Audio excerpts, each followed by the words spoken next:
We'll be starting in just a moment.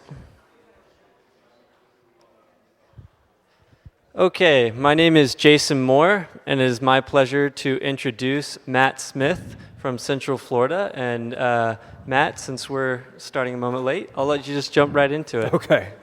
You guys hear me all right? So my name's Matt Smith. I am a physiatrist. For those of you who don't know what that is, it's kind of a combination between sports medicine and neurology a little bit, and I did a little extra training in sports and spine. I do a lot of procedures for the spine. My clinic is called the Spine Health Institute. It's in Altamont Springs, Florida, which is just north of Orlando. I hear there's an Altamont around California, but that's not that one. All right, so the title of my talk is called More Than Bones, and the reason it's called that is because as a spine doc, most of my training and focus is on the bony part of the spine. My premise or thesis is that we're missing a lot of the spine when that's all that we concentrate on. So we're going to start off actually with a quote or a couple quotes. So this is one of my favorite authors, Nassim. I heard there's a rumor he might be here tomorrow. I don't know if that's true or not.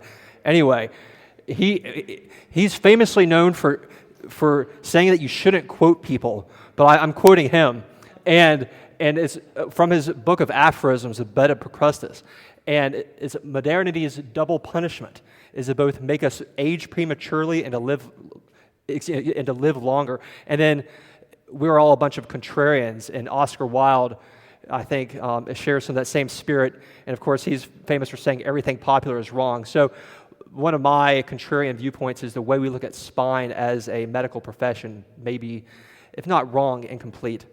So I'm going to pretend that we're all clinicians here, and I'm going to give you a patient presentation. So history of present illness. We have the typical gentleman that I might see in clinic, 45-year-old guy.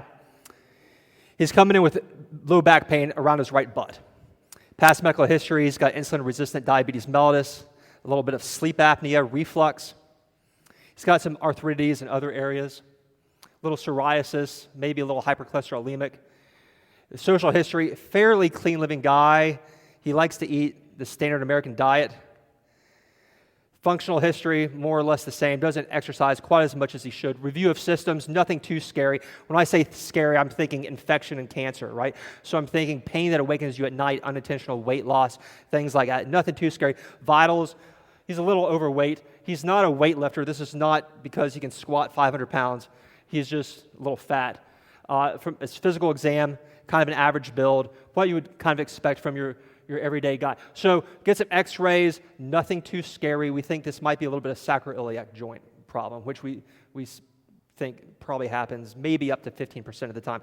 How do you treat him? I get him into physical therapy, give him a little bit of ibuprofen, maybe a sacroiliac joint belt, maybe do an injection if he's refractory to all this stuff.